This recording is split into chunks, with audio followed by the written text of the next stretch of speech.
To introduce myself, I am Devika, and I help enterprises explore, define, and implement AI or artificial intelligence applications using IBM Watson's platform. What I'm going to talk about today is slightly different. It stems from a conversation had over wine, all the way in Namibia, with a dear friend, Himali, who is a conceptual artist living and working in London. She's currently exhibiting in San Francisco, which is why she couldn't be here today. And it draws on the harmony and tension between her world, the arts world, and my world, the AI world. This is something we've been exploring for some time, and there are a few key themes that have emerged. So it's not something which will leave you with black and white answers, definitely a gray area. So if you expect to leave with a 4x4 framework, this will not be it. And being an ex-managing consultant, I myself found this very hard to grapple with. So on that, since we're at the end of the day, rather, I invite you to sit back, relax, and explore this theme with an open mind with me. So I started with the big question: can a computer really produce art? To answer this question, I broke it down into two things, my analytical side. One, what do we really mean by art? How do we define art? And two, what's the relationship between computers and art? What's the historical relationship between computers and art? I began to dig deeper on the latter as a way of informing the former, and began to trace the historical linkage between art and machines. And I came across several examples, and I'm sure many of you know even more examples than I do. And I'm going to surface three. The first one is the most recent one, a 2016 installation called Inherent Reason. It makes use of a physical table and a web service. The table evaluates the interpersonal relationship between the users using their Facebook imagery data and using IBM Watson's visual recognition technology. So here's one example of AI being used as a medium in art.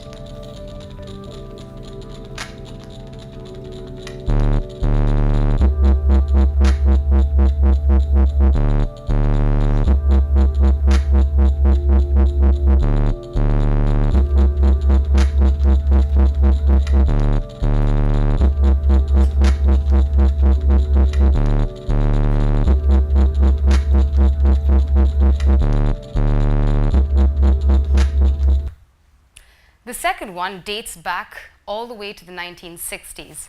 Namjoon Paik is considered to be the founder of video art, and the 1960s is also considered to be the first decade when artists really started to experiment with computers.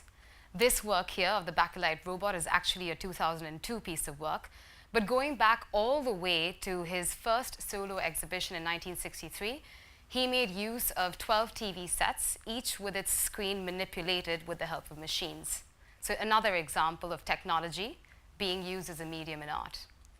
The third one, this one's interesting, Dadaism. Not because it uses technology as a medium, but because some of the techniques that the Dadaists use, such as the cut-up technique, bear an uncanny similarity to that of a randomized algorithm. And David Bowie can actually show you how. If it's like the way Brian Geisen does his or Barrows does his, I don't know. But this is the way I do. I've used this method only on a couple of actual songs. What I've used it for more than anything else is igniting anything that might be in my imagination. And it can often come up with very interesting attitudes to look into. I tried doing it with diaries and things, and I was finding out amazing things about me and what I'd done and where I was going. And a lot of the things that I'd done, it seemed that it would predict things about the future or tell me a lot about the past. It's really quite an astonishing thing. I suppose it's a very Western tarot. I don't know. Anyway, let's see what happens.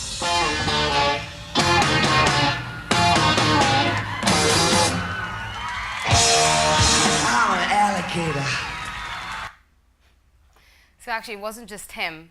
Kurt Cobain and Radiohead also used similar techniques to come up with their music. And this was before AI was even coined as a concept, which was only in the late 40s and early 1950s. So that's a very different example, but I thought it was interesting to show. So I took away two things from these examples. One, art and technology are historically and inextricably linked. And this is because if art tends to mimic or critique society, then it's invariable that the history of art is linked to the history of society and how we as society have used technology over time. The second was that through all these examples, the artist always remains at the center of their work. It's the artist's vision that's brought to life. So technology might be used as a medium, as an aid, as a collaborator, or as a technique. But it's the artist and their creation and imagination that's brought to life in all of these examples, just as we as humans write the algorithms, train the AI, or train robots.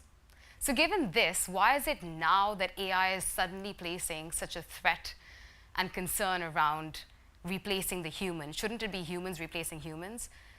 Or AI replacing the creative or the artist? I mean, every technology transition through the past has risen the same kind of debate and same kind of fear around joblessness. What's new about AI, which is being heralded as the fourth industrial revolution? Some called it 3 in the previous talk I was in. But what's really different about this one? And is it really any different from the previous transitions that we've been through? So I would argue yes, but that's not because it's the dawn of a doomsday scenario where we're going to reach singularity today or tomorrow with machine intelligence taking over our intelligence. But contrastingly, and this might be honing in on some of the themes that the talks have today given you, I think AI, if done right, can really play an empowering impact on society, and for the purpose of this talk, on the arts and creative space. And I think it's going to be felt mostly through democratization, and firstly through democratization.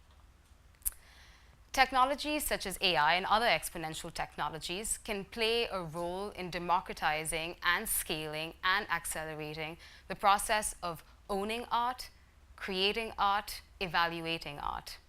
And I'll break this down with a few examples. From the point of view of access and ownership, the use of blockchain, or the underlying technology that powers the blockchain, distributed ledger, that could help establish a greater transparency in transactions, as well as ensure authenticity of the artwork, which is a major issue in the art world. I don't know if many of you read Sotheby's had to return, I think, $5 million to a buyer recently because it was a fake piece of work. Similarly, by establishing a more direct and closer relationship between art, the artist, and the consumer could consume art more easily and purchase it more easily. And there's a platform, Macenas, that's already trying to do this in Singapore. Prisma is another example, and I'm sure many of you, how many of you have heard of Prisma? Great. Now this might sound trivial because you basically takes your photographs and converts it into a timeless art piece. So I pop in my photograph and suddenly I'm an Andy Warhol painting. It might sound trivial, but I do think that it's already taking the topic and the subject of art beyond the white walls of a gallery space. And a gallery space is typically something that's viewed by many as something that's restrictive and that escapes reality. So why not use things like this, or even better, virtual reality, which can allow many of us from virtually anywhere to experience museum spaces or gallery spaces. So that's access and ownership. Looking at it from the point of view of evaluation. AI and machine learning, because it relies on data, logic, reason, you can imagine that if an AI was to ingest all that historical data that's available on art, it could prove as a powerful aid in actually predicting what the next big art movement could be, or who the next Picasso could be. And by that, it eliminates the very personal bias or subjectivity that is known to exist in a world such as the art world. Once again, it can be used as a tool, not the only tool in objective evaluation. From the point of view of creation, we've already shown examples of artists and creatives and many of us who are already working alongside AI without even knowing it to help discover new patterns, new techniques, new designs, new pieces of art. So yes, I think art can play a role in democratizing and scaling art. However, I'm sure the question remains for many of you whether the AI can actually ever be the artist. Can it actually be the creative, imaginative force behind the work? And there are already some who think it can be. I'm sure many of you have come across examples of a robot painter. This is just one. Auto portrait. It was created by the Robot Labs, and it can draw a caricature or an image of you. That is creepy.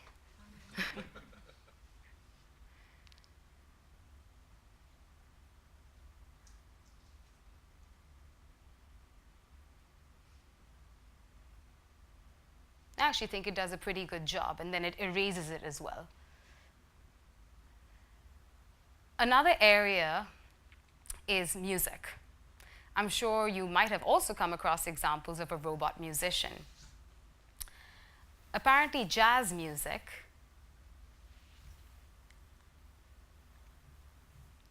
is one area of music that's very amenable to using deep learning AI techniques, which is why it's often used as an experiment to come up with AI jazz music. In fact, there was a concert at the Vortex in London recently that was completely composed by AI. This is an example of what AI music, AI jazz music could sound like.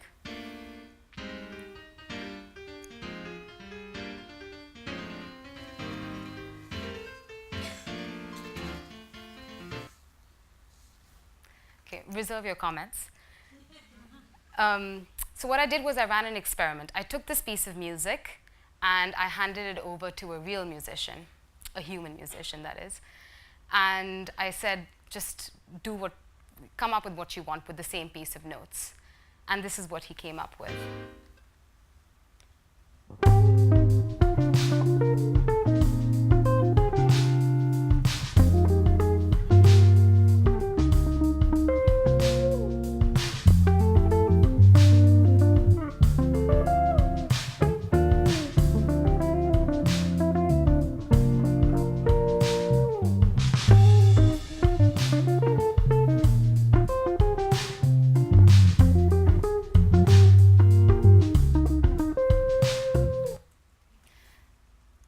Was this better than the first one? So the musician took the same piece of music and essentially gave it a voice of his own, interpreted it and gave it a style of his own. And incidentally, that musician is also in the room, Aliocha, who will be playing music for us during cocktail hour. If you're in the room, you can give a wave. Thank you. There he is at the back. Thank you for doing this experiment with me, because it only really helps to highlight the differences that exist between an AI-generated piece of work and a human-generated piece of work.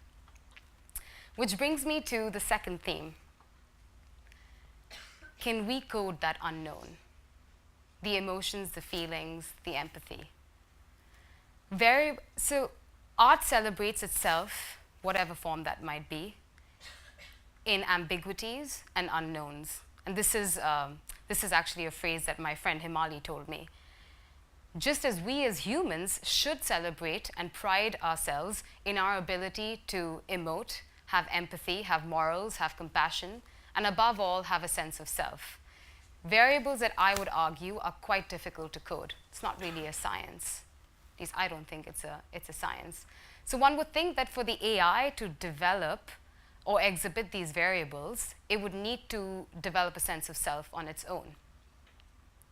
The social, the physiological, the psychological, the historical, the emotional factors that actually are involved in the creative process of an artist are dauntingly difficult to analyze, let alone replicate. How can we, therefore, have an AI trying to replicate those same very emotions and those same very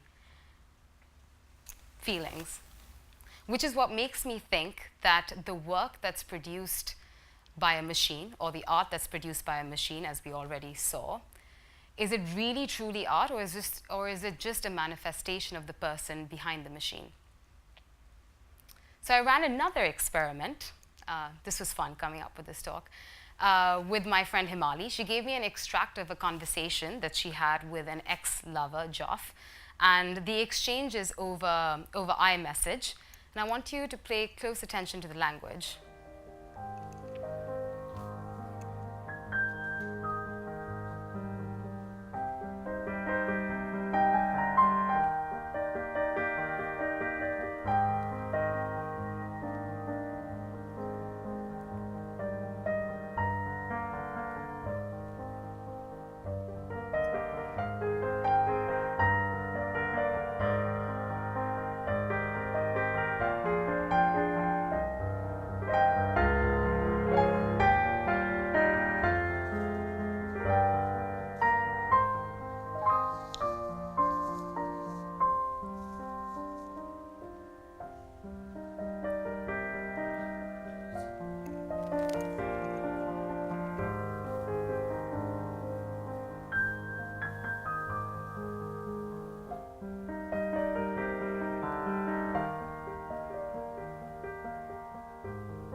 All right, so I hope there wasn't too much discomfort in the room.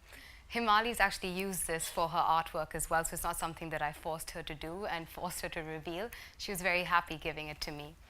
There are intricacies in the language displayed here that even I can't understand, and that's because I don't know the full context of their relationship, the details of their intimacy, the fact that they might be separated by the Atlantic Ocean or want to 3D print each other between Brooklyn and Shoreditch.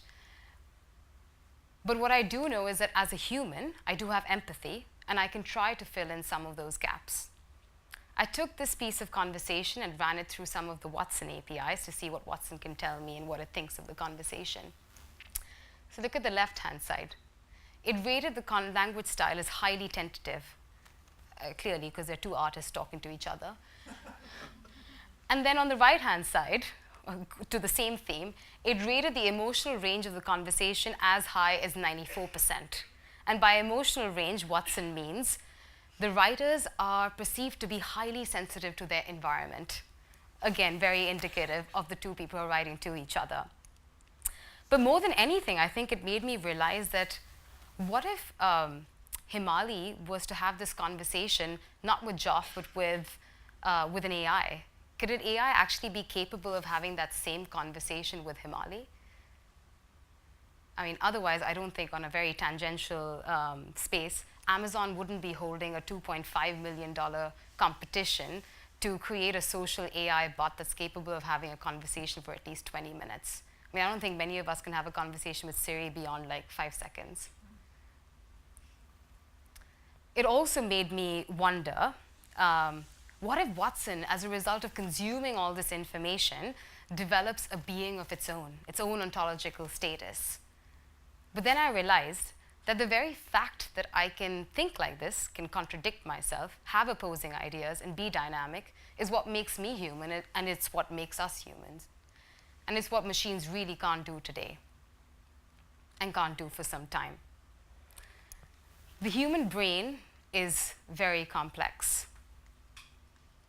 It's filled with unknown unknowns, as could be seen by that very string of conversation exchange. There are times when I can barely understand what's going on in my own head, let alone someone else's head. So can we really expect the AI to replicate those same patterns? Can we really expect the AI to exhibit the same feelings, love, emotions, and empathy? Which is why I think it's called artificial intelligence and not natural intelligence. We may get there one day, but we're far, far from there today. And I know mostly, I think in most talks, the question comes, when do you think we'll get there? And interestingly, the White House just released their report on the future of AI 2 days ago. Again, a great read to just for anyone to really get up to speed with this space and how it's going to impact, or how at least the White House thinks it's going to impact the world. And it's written there that according to experts, we are at least decades, if not centuries, away from such kind of AI, or generalized artificial intelligence. All right, so where do we go from here? I don't have the answer, but I can leave you with a few open questions, which we can talk about over drinks. So, one, if we agree that AI and art, AI can play a role in democratizing, scaling, and accelerating the process of creating art, owning art, evaluating art. If we agree that there are inherent differences between what a human can do and what a machine can do. Namely, we have an inherent capability to be able to express emotions, creativity, imagine, have dreams, have morals, and have empathy, and above all, a sense of self. All the very things that differentiate an artist's work from a machine's work. Then, if this is true, if both these are true, then are we moving towards a world 5 to 10 years from now where all of us do much more of this? Meaning we move into professions that actually demand original thought, creativity, and communication, and leave all the mundane tasks that really fill our day-to-day realities, repetitive tasks, to the machines. And in such a future where purpose isn't directly tied to money, wow, that would be bliss, where we have more time and more insights to feed our exploration and creativity, then in such a future, drawing from President Obama's interview, actually, recent interview with Wired, would we place more value to the roles of an artist, to the roles of a creative, to the roles of an academic, such roles that actually don't rank very highly in the pay scale today? And in such a future, what would the social compact look like? And what role would we play in designing that compact? I'm going to leave you with that, and with a piece that was written by my friend Himali for this talk on what she feels on the topic.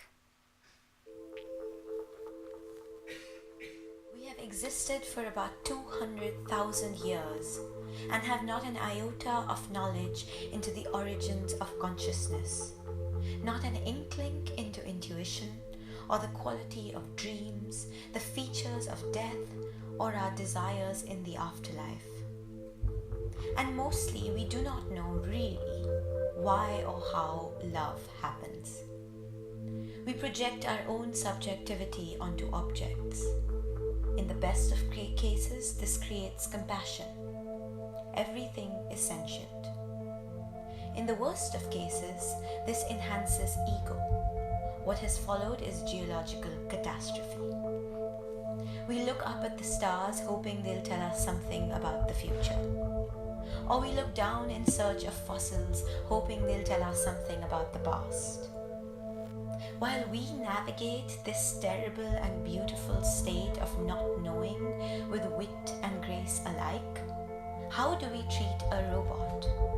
What is it to do with its accumulating algorithms when the very subjects it has been made by, us, know nothing about existence itself?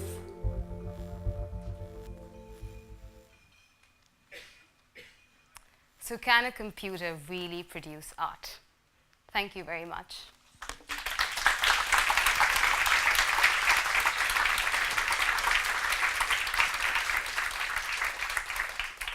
Wow, thank you, Devika. What a great way to close out the day. We've got a couple of minutes. Do we have any questions for Devika? I tried to keep it short and sweet. No question. Oh, one question at the back there. One sec.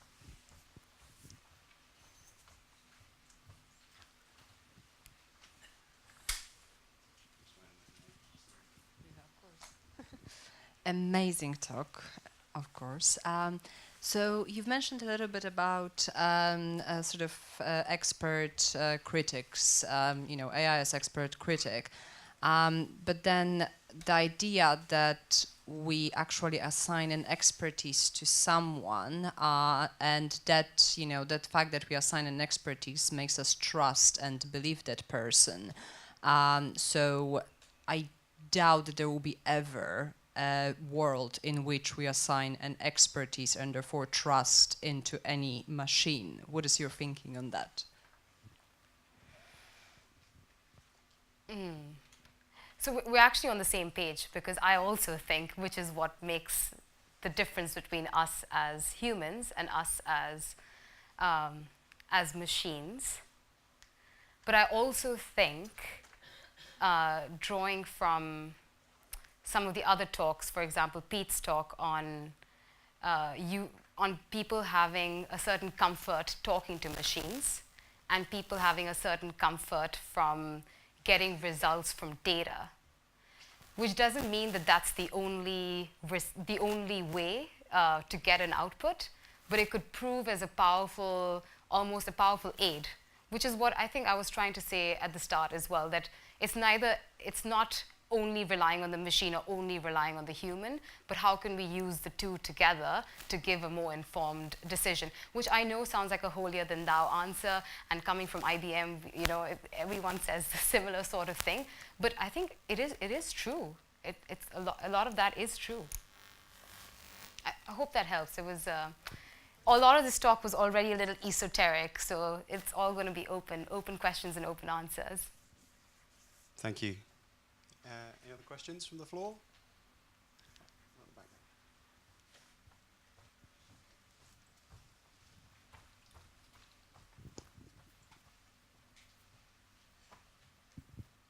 Again, echoing what the other person said, beautiful, beautiful talk. It's quite something to find myself moved to tears twice in this room today. And I marvel at your willingness to undertake the experiments. And I just wonder, have you thought at all what your feelings might be if the experiments that you undertook on behalf of making this talk had turned out differently? If the music of the machine had moved you as much as your friend's music moved you? Great question. And I wonder if we will get there, if Watson could interpret that entire exchange of text truly as if it was one in the room between the two people having it, or if the piece of music produced by the AI was better than the piece of music created by the human. And I don't know if we're going to get there anytime soon, only because we're the ones who are training the humans. So I would think selfishly we would want ourselves to be superior to the machine for all time to come, as much as how much we want to create super intelligent machines. But that being said, I think on a more practical basis, I would love to be able to continue to do these experiments over time to see how the results might be different, and see patterns from that. And happy to take more ideas on different experiments that can be run. Thank you. Thanks.